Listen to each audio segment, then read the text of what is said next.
Good morning. We were on sabbatical 2 summers ago in California, and we were living near the beach. And every morning I noticed something, and then when we came back from sabbatical, we were living in Port Stewart for a year, and I noticed the same thing there every morning. That was this, that early in the morning you would get these people walking around the beach with these metal sticks, metal detectors, the early hours of the morning, trying to find anything valuable. And I don't know, when I see people like that, I kind of think, like, do you really find anything? And in some places it almost feels like there's a competition between 2 or 3 of them. You know, they're almost shoving each other out of the way. And you kind of think, like, you must have better things to do between 7 and 9 in the morning than walk around the beach and try to find old tin cans or whatever it is that you're finding. And then I read a story like the one I read recently, and the headline in the Telegraph newspaper was this: treasure hunters find Iron Age gold in Farmer's Field, the earliest ever discovered. And the article said this: intricate jewellery found buried in a Staffordshire field is the earliest example of Iron Age gold ever found in Britain.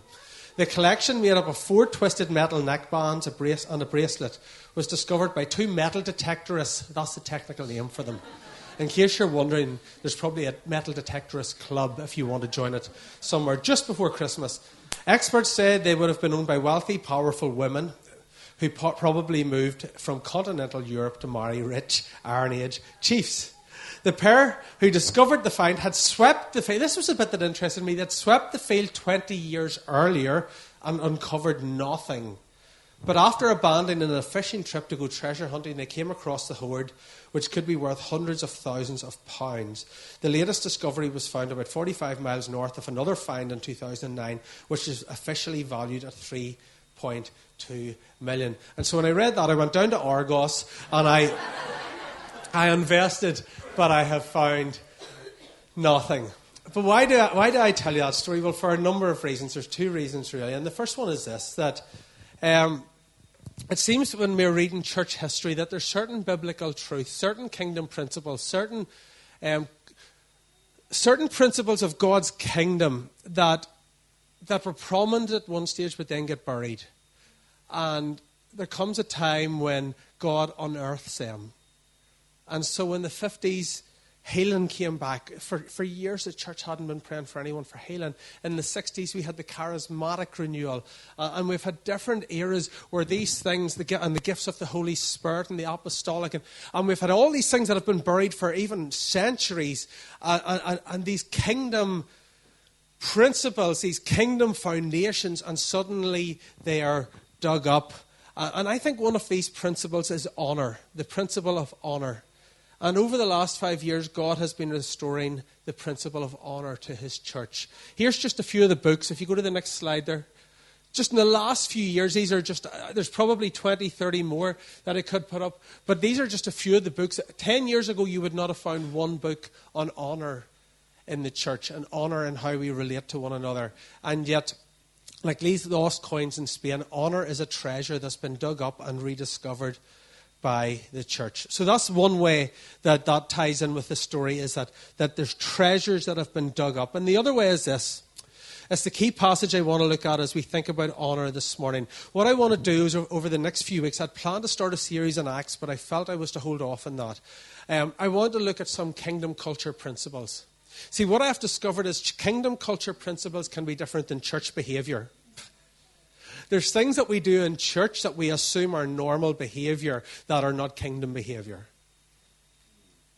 There's ways we behave and relate towards one another. And in church we have just learnt that as part of church culture, but they're not kingdom culture. And as the church, Jesus talked more about the kingdom than he talked about the church. I think he mentioned the church once, possibly twice.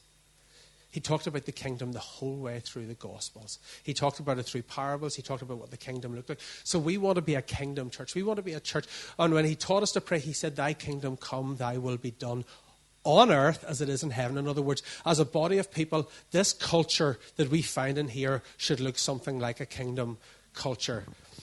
And so what I want to do is look at a short parable. Hello. The kingdom of heaven is like a treasure hidden in a field. When a man found it, he hid it again, and then in his joy went and sold all he had and bought that field.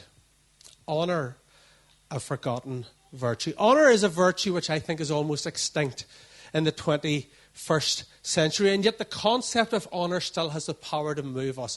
Think about the great action movies, the great war movies that win Oscars, the films that where people display incredible honour and courage and bravery, where they put aside their own needs, where they put aside their own lives for the sake of others. In most of the great blockbusters, you will find honour interwoven through the plot. And when we see honour on the big screen, we applaud it, we value it. We love to see honour. We love to see people displaying honour. We love to see people displaying that sense of virtue and courage. And yet, how often can we applaud it when we see it elsewhere, but not live it in our own lives? We live in an era where honour is almost foreign in our generation. We live in an era where, and I'm not going to just dish young people, because I count myself as one, but young people are almost taught to disrespect authority, aren't they? Let's be honest. Or at least to treat it with suspicion. And I get part of it because we've seen in the last 10, 15 years in the church, in the government, in so many places, we have seen authority used and abused. We have seen, and even in the movie industry at the minute, we're seeing that, aren't we? A number of years ago, it was in the government with the expenses thing and all that. And we've seen it in the church with the abuse cover-ups. And so all of those things that young people and people used to look up to and respect, we have seen the failings very publicly, and therefore we have grown suspicious and dishonouring towards anyone who holds office, position, or title. And our pop culture feeds into this. Mainstream music disses anybody who has authority. TV shows, the way kids talk to their parents on TV. Like even when I was younger, you would never have saw that. How husbands and wives communicate. Politics. I mean, we don't have to look too far to see politicians who can't speak a civil word to each other. Reality TV.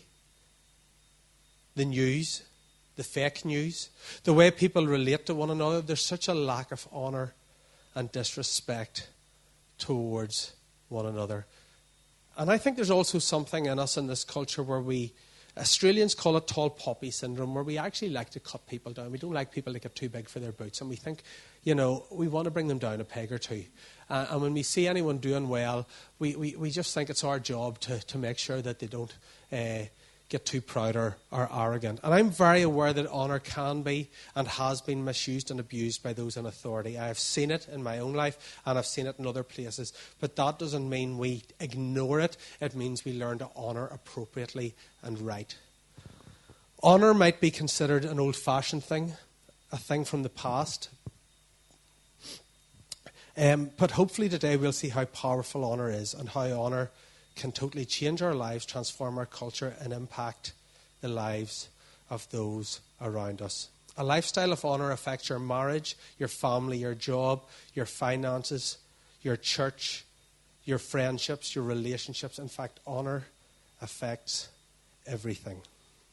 And again, I come back to, when we see honour elsewhere, we applaud it. Think about some of the movies. Think about Braveheart. Schindler's List, Robin Hood, Hacksaw Ridge, one of the more recent ones. Remember the guy who was a pacifist soldier, but he was willing to risk his own life to save so many lives? Saving Private Ryan, Rocky, Shawshank Redemption, James Bond, Indiana Jones, Die Hard, Die Hard 2, Die Hard with a Vengeance, Live Free, or Die Hard, A Good Day to Die Hard. All of those classics we applaud, honour, and yet we don't live it. I know we have a number of teachers here. Those of you who have been teachers for 20 years will have noticed that there's been a trend towards dishonour and authority. And that's something which I think as the church we need to rectify. So what is honour? The concept and language of honour runs right through the Bible from Genesis to Revelation. In fact, the word honour is used over 200 times in the Bible. It is not a small concept. It is not one random verse I've picked from Ezekiel to make a sermon around. There's 200 references to honour in the Bible. Russell Evans, an Australian pastor, says this. It's a pretty bold statement. All through the Bible, the value of honour is the essence of the kingdom of God. In fact, I believe that honour is the foundational truth of the kingdom. Everything revolves around this topic of honour. Everything happens because of honour. In the Old Testament, the Hebrew word is kabod or kavod, is actually the way it's pronounced. And in the New Testament, it's the Greek word tameo. And they both mean essentially the same thing. They both mean heavy or weighty. The word honour in the Bible, both Old and New Testament, means heavy or weighty. Now, to honour someone, that doesn't mean that you call them big boy or fat girl. Okay, that is not a title of honour. But it comes from a time when people used to weigh shekels, they used to weigh coins. And the heavier the coins on the scale, the greater value they were worth. Do you understand that? That they would weigh these shekels, and by how heavy they were, they would place a value on the coins. And it's exactly the same with honour. The more you put value on something, the more weight it has on your life. The more you put value on something or someone, the more highly you esteem them, the worth they have, how precious they are. And the opposite of honour is obviously dishonour. The Greek word is atoma, and it means to not show respect or value, to treat as common, ordinary, or menial. If you were to speak to a Greek person, a man or woman, he or she would think of something about dishonour. If you were to use the word atoma to a Greek person, they would think of something light and weightless, like a feather or a bit of dust or a bit of paper or a vapour or a bit of straw or a bit of grass, just something that just isn't weighty or important to them. And then there's an even stronger form of dishonour where someone is deliberately or intentionally dishonoured. And we see that in shame cultures, don't we? Where people are deliberately shamed or humiliated. When you dishonour someone or something, you treat it as common and you don't place much value on it. So let's go back to the verse we read earlier from Jesus in Matthew 13. The kingdom of heaven is like a treasure hidden in a field. When a man found it, he hid it again. And then in his joy went and sold all he had and bought that field. And my first point, or maybe it's my third by this stage, I'm not sure. We all have a field and we all have a treasure.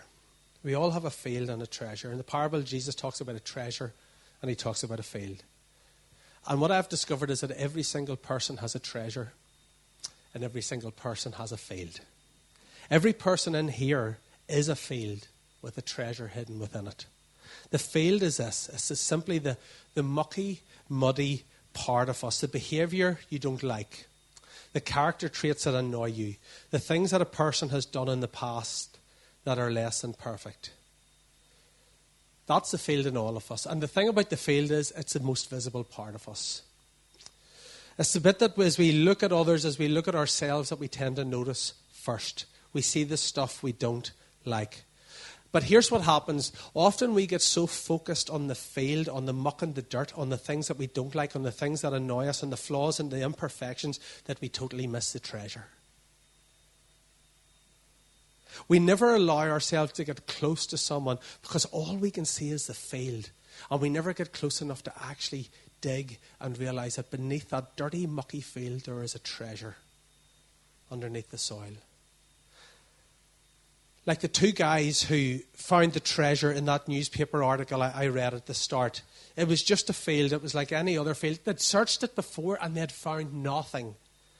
They had to go back and take a closer look.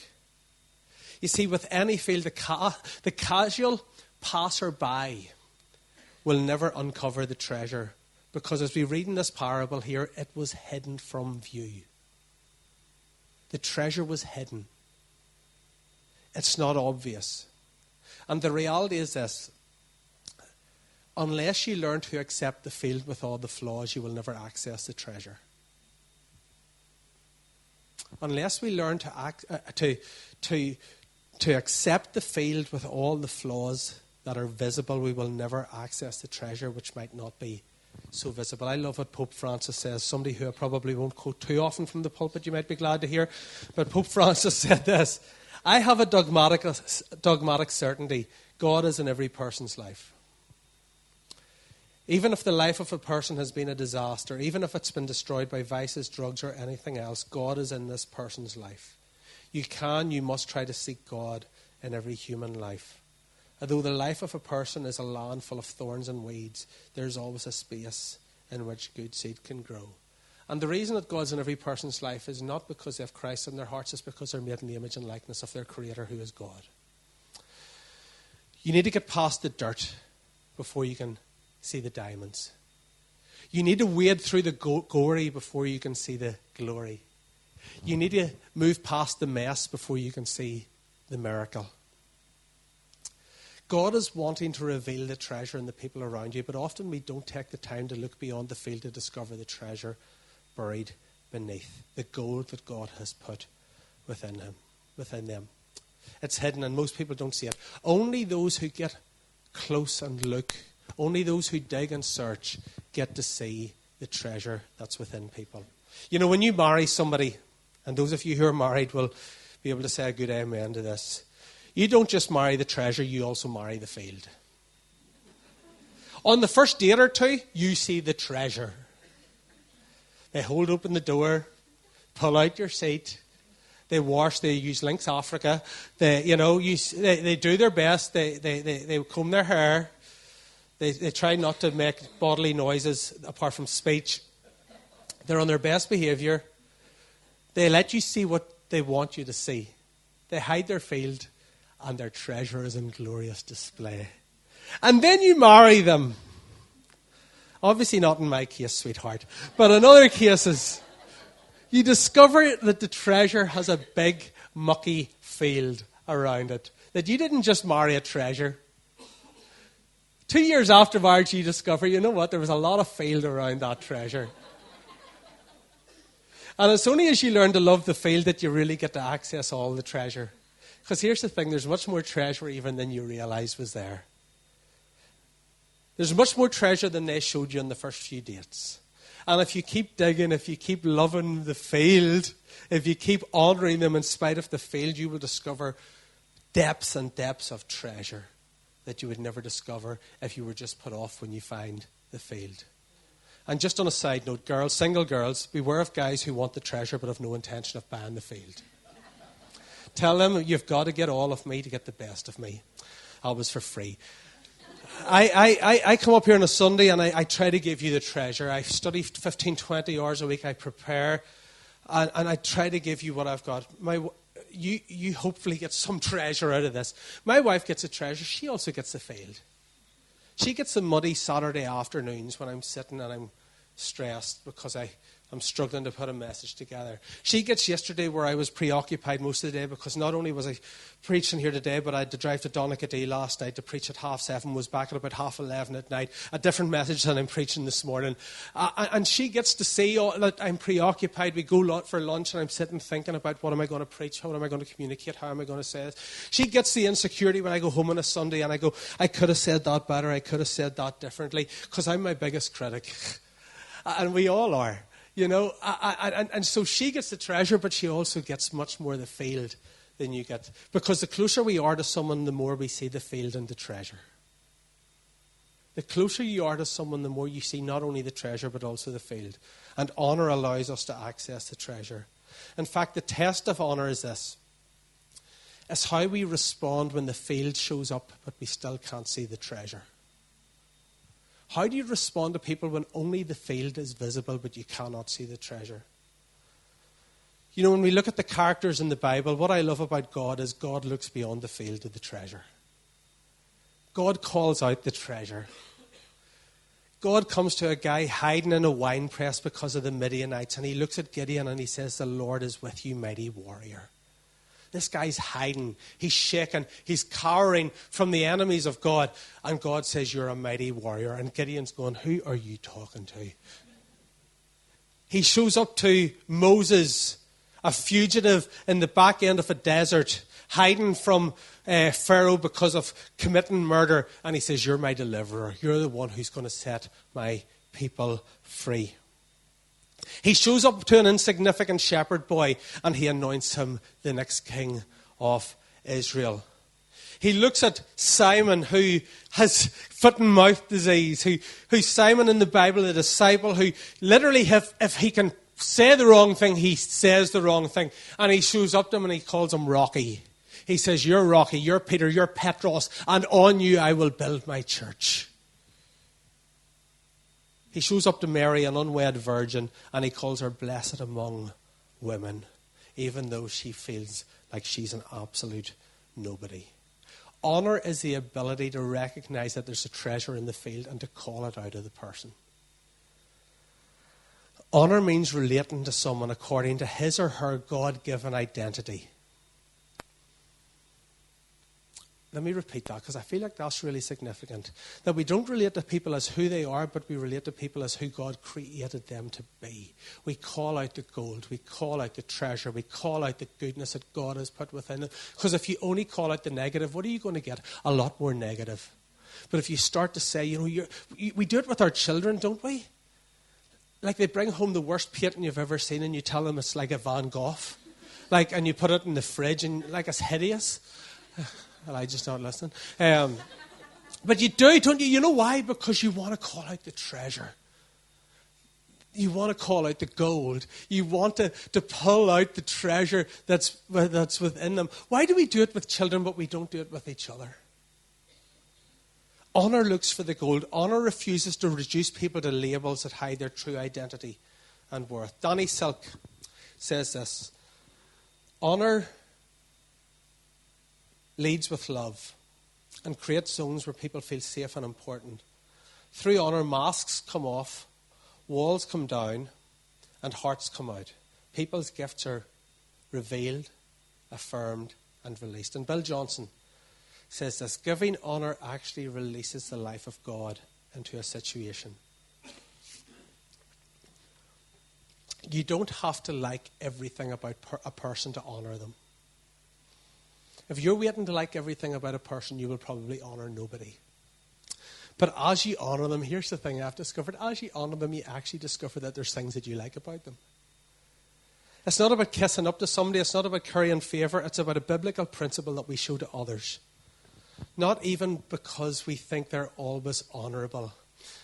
We don't honour people because they deserve it. We honour people because we decide it. And that's really important. There's been so many times when I've had to honour people, not because I've thought they deserved it, but when I've decided, and it's not always been easy, and I'll talk about a few incidents later where I got it wrong and I got it right 2 different times. But when I've chosen, when I've made a decision to honour someone, even when I don't think they deserve it, God always rewards it. Because honour is so important to Him. We are a people who choose to honour. Honour is my standard, even if it is not yours. That's what we need to decide. Even if the person is not worthy of honour, honour is my standard because I'm a kingdom person. And I will choose to live a life of honour. I will choose to show honour even if I'm not shown honour. Because we are people of honour.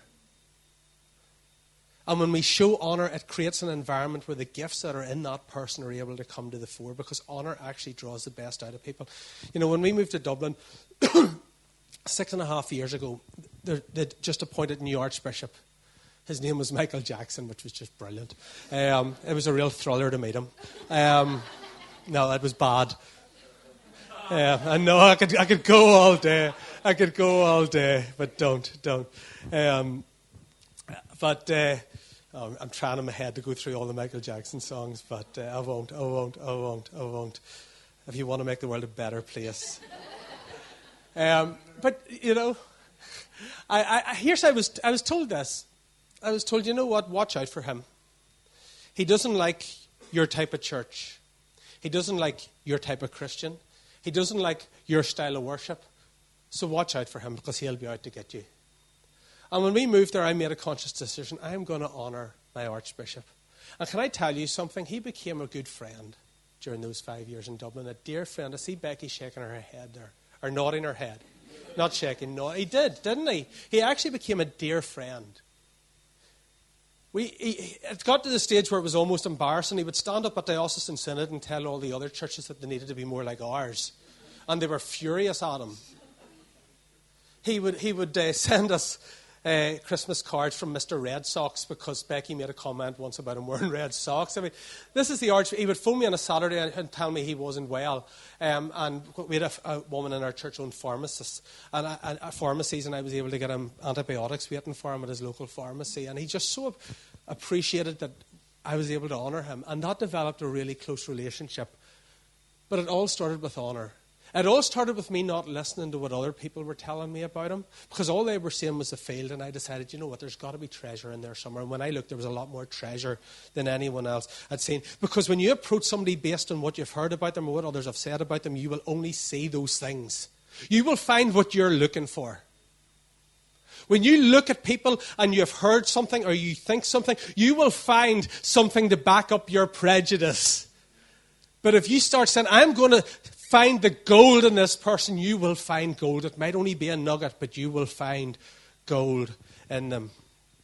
And what I've discovered is this, that honour releases favour in relationships. And you benefit from the resources that come with that.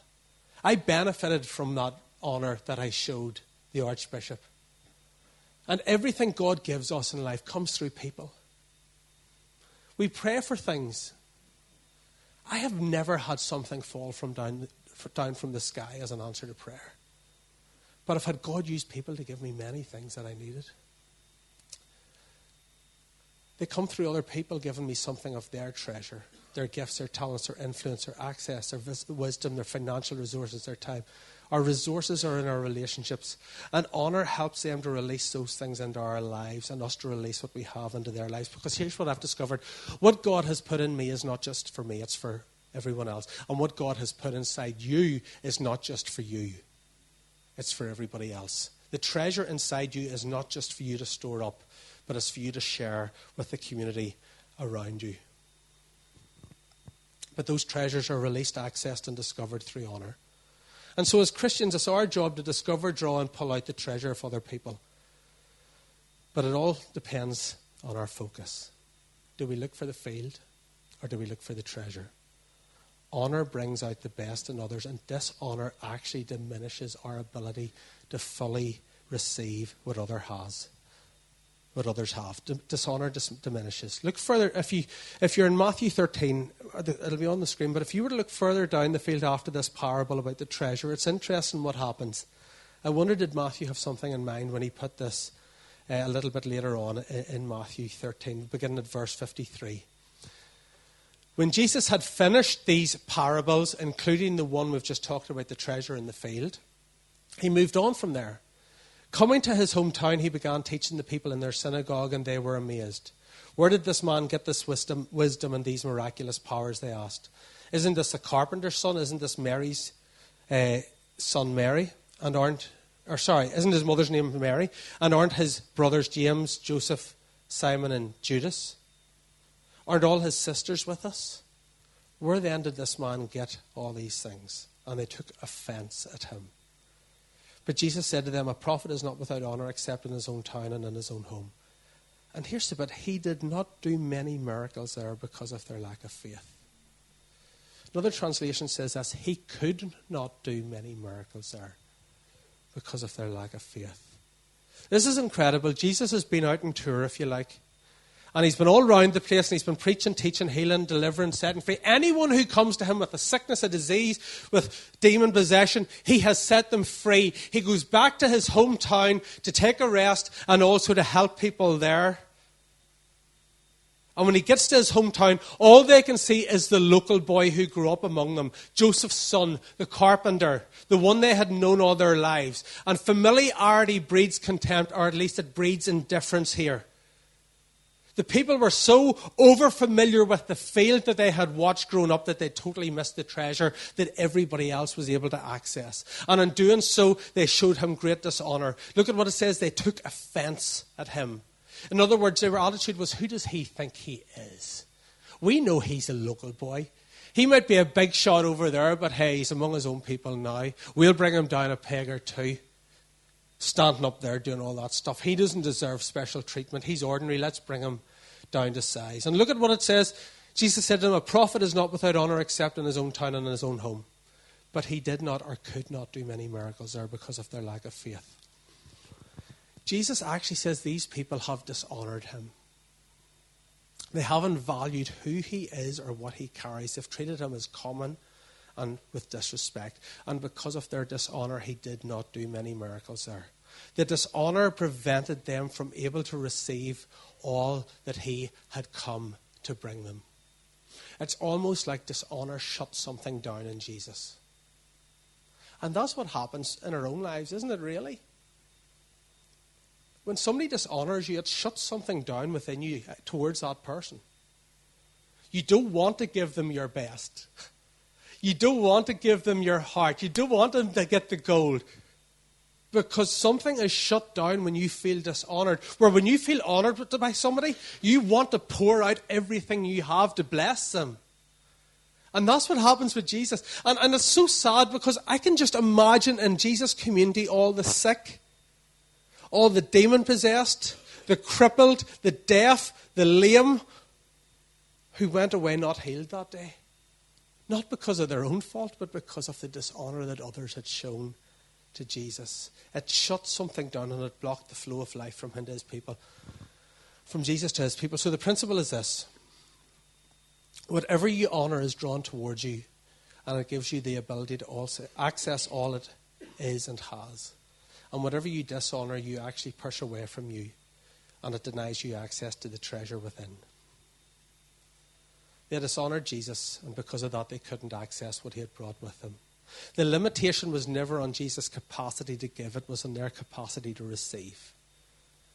And honor brings spiritual breakthrough in our lives. Honor unlocks and draws out what God has put within other people. And where there is dishonor, it diminishes what we can receive. So what's our response? As I finish up, just a few principles.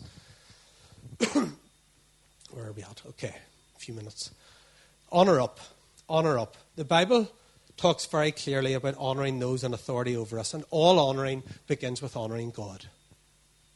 Everything related to honor begins with honoring the one true God, our Creator. Give glory to the Lord, it says in Joshua 7, the God of Israel, and honor him. In other words, give him the weight, the worth, the value that he deserves. If we can't honor God, we will never be able to properly honor other people. If you can't honor your Creator, how can you honor the created? Look at Malachi 1. A son honors his father and a slave his master. This is God speaking to his people through a prophet. A son honors his father and a slave his master. If I am a father, where's the honor due to me? If I'm a master, where's the respect due to me, says the Lord Almighty. See, the people were showing up at church. They looked like they were honoring God. They were going through the motions. They were going through the rituals of worship. They were sacrificing, but they weren't giving God their best. They were bringing animals to God that were their worst animals. Like they were bringing the animals to God that had defects, and they were giving and thinking that God wouldn't notice. And God says, you wouldn't give that to somebody else, another human, and you think it's okay to give it to me. You're actually dishonoring me. Their worship was superficial. They thought they could fool God, but he sees right through their half-hearted commitment. He says, you've dishonored me, you've disrespected me, you've shown contempt. You know, it would be like coming into church and worshiping our hearts out and raising our hands and just being the most expressive worshipper that there is in the room, but being stingy towards God and our finances, or your time, your talents, your private devotion, or walking out of here and talking about people, or walking out of here and seeing somebody in need and turning your back on them, or walking out of here and being critical of others. That's what it's like. It's like saying, you know what, God, I'm going to worship you, but I'm going to show dishonor when I get out of here. Look at what Proverbs says about honor. Honor the Lord with your wealth. That's why we give. That's one of the reasons we give. Because it honors God. It's saying, God, I value you so much that I am willing to go without. I'm willing to give you the first fruits. I'm willing to give you the first of my salary, of my income, of the money that you've blessed me with. Give him the first and the best, not the dregs and the leftover. Honor should cost something. It's very easy to... Lifting your hands in worship costs nothing. When somebody has treated you with disrespect and dishonor, for you to honor them costs something. It costs your pride. For you to give financially costs something. For you to love the unlovable person costs something. And this is a problem that's always been prevalent among God's people. Look at what Isaiah says. These people come near to me with their mouth and honour me with their lips. Their honour is external, but what about their hearts? Their hearts are far from me. Dishonour is thinking that you can do the minimum, that you can give the least, and that God won't notice. Where honour is where you say, God, you have everything. All I am, all I have, I'm going to bow the knee and surrender, and it's all yours because you are worthy, you're valuable, you're more valuable to me than anything else. Honouring up also means honouring our father and mother. A command that was quoted to me many times in my childhood. Honour your father and mother as the Lord your God has commanded you so that you may live long. In our house that meant if you showed dishonour you wouldn't live very much longer. That it may go well with you in the land the Lord your God is giving you. For some of us, I understand this is easy, and for some of us, this is going to be much more difficult. Because your parents let you down. They failed you, they hurt you, they even abandoned you. And so when you read something about honouring your father and mother, you say, you know what, you have no idea what my parents were like. But notice the commandment doesn't say to like them. It doesn't say to love them. It doesn't say to be friends and go for coffee with them. It doesn't even say agree with them. It says to honour them. Try to find a speck of treasure in a really big mucky field. Try to find something good they did, even if it's just one thing. One thing that you can ascribe honour to. One moment when they were kind or thoughtful or helped someone. Dig for the treasure and honour that. The Bible says also that we're to honour those in authority over us, both in society, i.e. in government, if we had one, and in the church. Fear God, honour the emperor. Now, when you read that, you see that, I used to see that in arches, don't you? Fear God, honour the king. We've got to remember when this was written, the emperor was the one who was persecuting and killing Christians. In the first century, this is in 1 Peter. 1 Peter is a letter written to a persecuted church. And he's saying, honour the guy who's hunting you down and killing you. Honour is not about their behaviour, it's about our decision. It's not their standard, it's ours. The Bible also says to honour church leadership. And that's always awkward for any pastor to get up and say. But it's in the Bible, so I'm going to teach it to you. The elders who direct the affairs of the church well are worthy of double honour, especially those whose work is preaching and teaching. And in Northern Ireland, this is something we are pretty... I don't know if it's a Northern Ireland thing or where else it is, but it's something we're pretty atrocious at. We think it's okay to go around and talk about pastors and talk about... And you know what, I'm not talking about pastors who have gone into heresy. Because in the Church of Ireland, we have had some of those. And you know what, it's very hard to honour those. To me, they should be put out of the church. When they don't agree with the virgin birth, when they don't agree with the resurrection of Jesus, when they promote practices in sexuality or whatever. That's not... I don't honour their role in that, okay? I can honour them as individuals. I still look for the gold. It's not saying never disagree with your leader. It's not saying never question your leader. But it is saying honour your leader. And what I've found in Northern Ireland is this, that we're willing to honour them as long as they agree with us. As long as our pastor, our leader, our rector, whatever church background you're from, as long as they do what we want them to do, we will honour them. But as soon as they don't do what we want, one of two things will happen. We'll start talking about them or we'll leave the church. And here's what I found in this. That where a leader is dishonoured, that leader, if he's any wit, will move on. If a leader is constantly dishonoured by a community, there's no point in him staying there because the dishonour will shut down what God has put within that leader and he will not be able to give them what God has put within him. And I've seen it time and time again. Some of you will know churches where every year or two leaders move on. And it's probably because they've been dishonoured. If they don't move on, it's because they've nowhere else to go and you're stuck with them. That's one thing that happens. The other thing is this that happens. The person who's dishonouring the leader moves on to another church. And they love it, and it's the best thing, and it's so much better. And they go up to the minister in the first 3 weeks and say, this is so much better than my last church. Until they disagree with that minister. And then 6 months later, they're somewhere else. This is a bit too convicting for some of you. But I have seen this time and time again. Like I say, I am not saying leaders are above reproach. I am saying, but where you have godly leaders who are sincerely trying to seek the heart of God, not immoral, not heretical, but when you have godly leaders, just because you disagree with them does not mean you dishonor them. And that's for the people listening on podcast as well, because we have hundreds of people who download this. Whatever church you're in, just because you disagree with leadership, when you go to a church, you choose to put yourself under their authority, under their spiritual authority. You choose to do that. And if you cannot do that, then find somewhere else where you can. Like I said, this is not about them being heretical or immoral. If that's the way they are, find somewhere else anyway. But if you cannot submit to spiritual authority in God's house, then please find another house where you can. Because I have seen it again and again, where those who rebel against God's authority in the house, it never goes well for them. Never. I have seen horror stories, and I'm not even going to go there. And this is not about boosting. I'm a young guy, grew up just off Jervis Street in Portadown. Okay, I have no airs and graces about myself. Like, I'm much more aware of my weaknesses and insecurities than you are, I can assure you. I see the field much more than you do. But this is about a biblical principle that I don't care if you stay in this church or go somewhere else, you've got to honor your leadership. They're not faultless. They're not perfect. And you know what? Neither are you. Let's keep moving. I love where David and Saul, just as to finish, I thought about an example.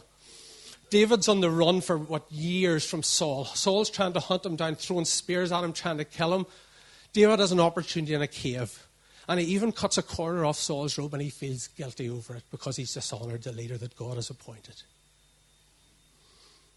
Let's go. Honor up, honor down. Honor down.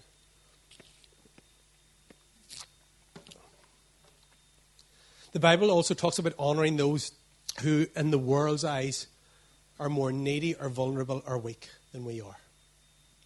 The poor, the lonely, the orphan, the widow.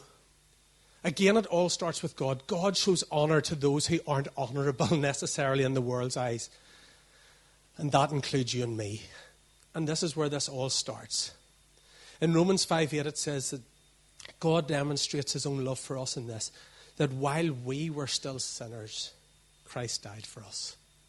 While we were just one big, stinking, dirty, mucky field, God gave his best for us. God saw beyond the field and he saw the treasure, the part of us that was made in his image and likeness. God gave his best when we were at our worst. Think of the story of the prodigal son. The son basically says to his dad, I wish you were dead, goes off and squanders his wealth, ends up in the pig pen eating pig food, decides to go home. And how does the father treat him? Does he kick him in the backside and tell him to go away? No, he honors him. He puts a ring on a finger, a ring of sonship. He puts sandals on his feet because only slaves went barefoot. And he puts the robe over him, the robe of righteousness, the robe to say, you're my son. And he kills a fatted calf as a sign of honor. And we have all treated the Father with so much dishonor, yet he lavishes us with so much honor. He pours honor all over us. Hebrews 2 says this, he crowns us with glory and honor. We deserve nothing, but God gives us everything. And how can we not treat others in the world's eyes who are seen as dishonorable, who are seen as low status, who are seen as the dregs of our society? If God treated us when we were in such a desperate state with so much honor, how can we not treat those who would be seen to be beneath us by human standards with honor? In fact, God sees this. It says this in Proverbs 14. Whoever is kind to the needy honors God.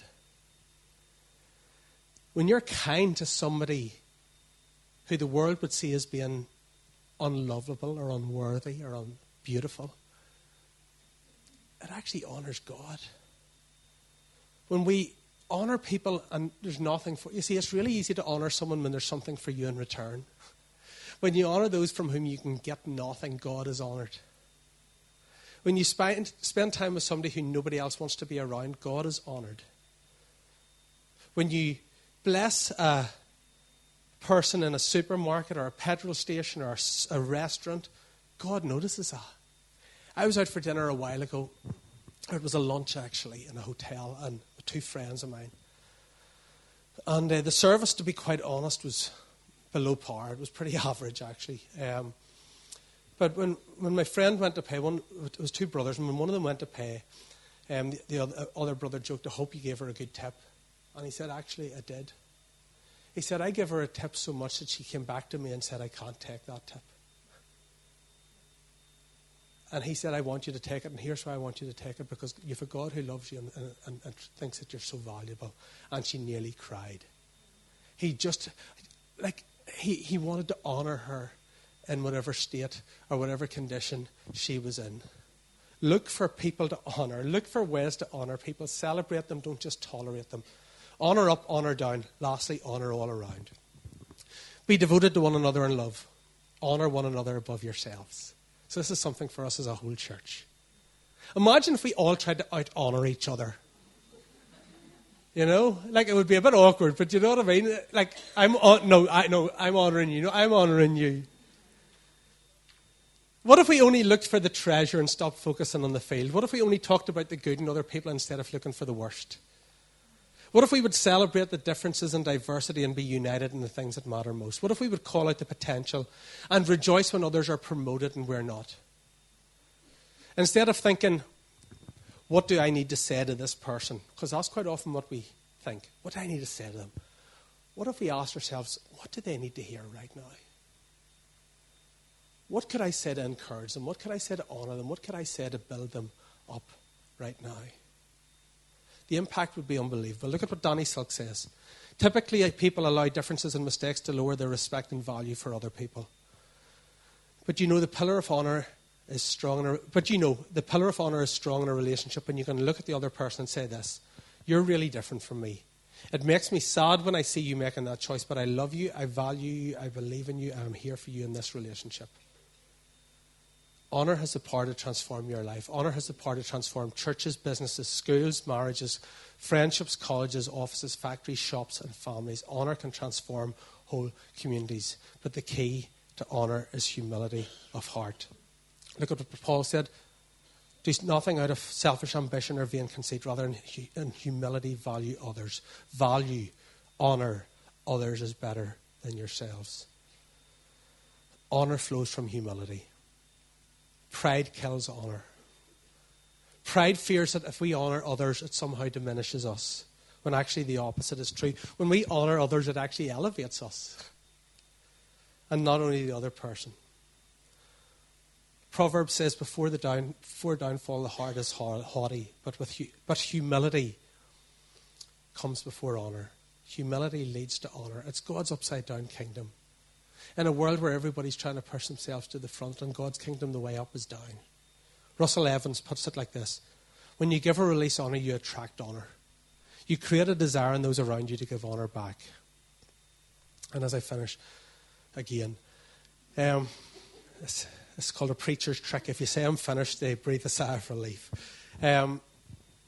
Just as there's physical laws in the world and physical principles like gravity, if you jump from a building, you're going to hurt yourself. There's physical principles in the world that if you go against them, you do yourself harm.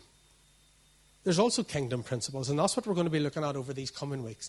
Kingdom principles that God has built into his kingdom and in his creation that you can't go against without hurting yourself. And things like forgiveness, service, generosity, the words we use, and honour. And when we ignore it or go against it deliberately, we're violating one of God's spiritual principles, and therefore we're actually harming ourselves. And what I've discovered is this: that we will nearly always receive a test of honour before we're promoted in God's kingdom. Before God moves you on to the next thing, the next calling, the next assignment that he has for you, there will probably be a test of honour where you are. There's certain tests God sets to see if we're ready. And you know what? It's a bit like in school. If you fail the test, you just keep retaking it until you pass. And one of them's nearly always the honour test. When I went to Lurgan, just a few stories, one where I got it kind of right and one where I got it wrong. but put it right. When I went to Lurgan, I was a curate. There was a rector and another curate there. And then there was a vacancy for about 18 months, and I had led the church through the vacancy. And a number of times during that, I was asked if I'd be interested in becoming the rector of Shankill. And I said no, I had no interest in it. And then a rector did come in, who I'd been at theological college with. And while I loved him dearly, he had a very different style than I had. And I'd been looking after the place for 18 months, which made it harder. And so over time, it was tough at times because I could see things going that I would say to him, what about maybe doing, and he would say, no, I'm doing it this way. And it's hard to believe, but grumbling started happening in the church. And people started complaining, but they would come to me because I'd been there longer with their gripes. And at first it was subtle, and then it was more blatant. And I realized this was a really important test for me. And Becky and I talked about this, and we both decided, as difficult as it was, we were going to honour this leader. And we would never speak to others negatively about him. In fact, we would only speak positively. When others came with complaints, here's what I would say: why don't you just pray about it? Why don't you just pray for him? Or else I just would turn away from the complaints completely. I'd say, why don't you just seek God's blessing on him? And I believe this was a test of honour which prepared us for all that has laid ahead since. That if we had failed that, we wouldn't have been blessed as we have been. In fact, he was one of my references for this church. I couldn't have asked him for a reference if I had dishonoured him during that time. The reality is this: I will never be asked by God to give an account for his ministry, but I will be asked to give an account for my life and how I honoured him. And I don't always get it right. There's one other minister who I dishonoured. A friend, somebody who had been a dear friend, and I was on the leadership with him in an organisation. And I dishonoured the organisation, actually. I just had frustrations, and one day I spoke about the organisation. And I thought I was talking, but it was his baby, if you like, and so I was dishonouring him. And he was deeply hurt because he saw me as a close friend and confidant. And I didn't mean it, but I'd hurt him deeply. And I realised this was just in our last number of months in Dublin. And as I realised how much I'd dishonoured him, one day I got the train to Belfast from Dublin. I walked from Central Station round to his house. I sat in his living room, I repented, and I told him I was sorry for dishonouring him. And I asked him, would he forgive me and restore the relationship, which graciously he did. And I'm so thankful for that because he's still one of my dearest friends. He preached me out of Dublin as my last sermon, and he preached me in here. You've all guessed who it is. He preached my institute, or my introduction. He would not have done that if I had continued to show dishonour towards him. And he's one of my dearest spiritual leaders and friends. And so, you know what? Even if you have dishonoured people, you can put it right. You won't always get it right. I have messed up so often in this. But honour is both a language and a lifestyle. It's how we speak to people, and it's how we speak about people. It's how we live our lives. There's a book called this: Everyone Loves You When You're Dead. Isn't that true? I've probably done nearly 200 funerals. And you know, every funeral I do, you would think the person was somewhere between Mother Teresa. Every funeral. Like, I've done some rough funerals, like rough ones that I've nearly had to stop. I've done 2 funerals where the police have had to be called to because of fighting at the funeral. They say where there's a will, there's a where there's a, what is it? Where there's a will, there's a family. I'd say where there's a will, there's punches sometimes. But I have done some rough funerals. But you know what? In nearly every funeral, you'd think the person was just an angel. 5 weeks before, they were talking about that person as if they were the worst in the world. But now they're gone. All they can see is a treasure. When 2-3 months before, all they could see is a big mucky field. And I said, tell me about your family member. And they never did harm to anybody. If they could do you a good turn, they would. I'm thinking, goodness, if only you'd spoken that over them while they were still alive. Why wait till they're dead to speak life over them, to call out the good that God has put within them and discover the treasure within? Start today. Let's commit to be a people from this day forward. Whatever we've done in the past, let's commit to be a community and a church that is a community of honor, that we look for treasure. Yes, you will see the field, and yes, at times you will have to address the field, and that's okay. I'm not saying overlook faults. I'm not saying ignore blatant. I'm not saying be a doormat, okay? I'm not telling you that at all. Please don't be a doormat. What I am telling you is that let's look for the treasure before we look for the field. Let's honor people and let's call out the gold.